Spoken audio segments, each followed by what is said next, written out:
السلام علیکم ورحمۃ اللہ وبرکاتہ۔ لوڈو کھیلنا یہ شرعی طور پر جائز نہیں ہے، چاہے اس پہ شرط لگے یا نہ لگے۔ ہر وہ کھیل جو جنگی تربیت سے ہٹ کر ہے، جس میں حربی ریہرسل نہیں ہے، تمرین اور تدریب نہیں ہے، یعنی اس کے مقاصد جو ہیں وہ جنگ نہیں ہے، تو وہ کھیل شرعی طور پر جائز نہیں ہے۔ اس میں دو نقصانات ہیں۔ ایک تو وقت کا ضیاع ہے۔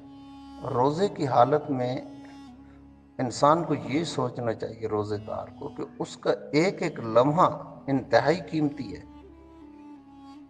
یہ نہیں سوچنا چاہیے کہ چلو تھوڑا بہت وقت جو ہے وہ کھیل کود کے اندر گزار کر، تھوڑا بہت وقت ٹی وی پہ گزار کر، کوئی خبر اخبار دیکھ کر، کوئی خبروں پہ ایک وقت کل نہ کیا جائے۔ روزے میں وقت کل کرنا مقصود نہیں ہوتا، بلکہ ہر وقت جو ہے وہ عبادت کے اندر انسان کو مصروف رہنا چاہیے۔ ہر وقت، ہر لمحے جو ہے اللہ کی رضا اور خوشنودی کے حصول کے لیے انسان کو کوشاں رہنا چاہیے۔ اس رمضان کا ایک ایک لمحہ، ایک ایک منٹ، ایک ایک گھنٹہ جو ہے وہ انتہائی قیمتی ہے۔ اس کا ایک ایک لمحہ جو ہے اسے غنیمت سمجھ کے اور اس کا پورا پورا احساس اور ادراک کر کے یہ وقت گزارنا چاہیے۔ یہ ٹائم کل کرنے کا مسئلہ نہیں کہ جیسے بھی انسان فضولیات کے اندر وقت گزارنا ہے، وقت گزر جائے گا۔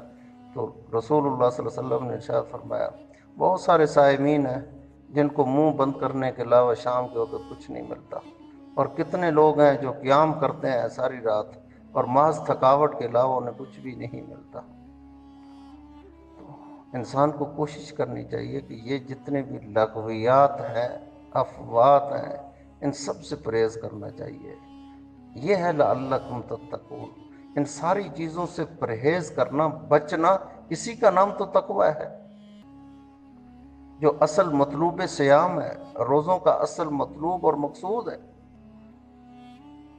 انسان کو صیام، روزے کے مقاصد اور مطالب شرعیہ جو ہیں وہ ہمیشہ سامنے رکھنے چاہیے، اور ایک ایک لمحہ جو ہے اسے انتہائی قیمتی، ثمین سمجھ کر اور اس کا احساس اور ادراک کرتے ہوئے اسے گزارنا چاہیے۔ ایک ایک لمحہ انتہائی قیمتی ہے، اور اس رمضان میں تو ایک ایک لمحہ مزید قیمتی بن گیا ہے عالمی حالات کے پیش نظر۔ السلام علیکم ورحمۃ اللہ وبرکاتہ۔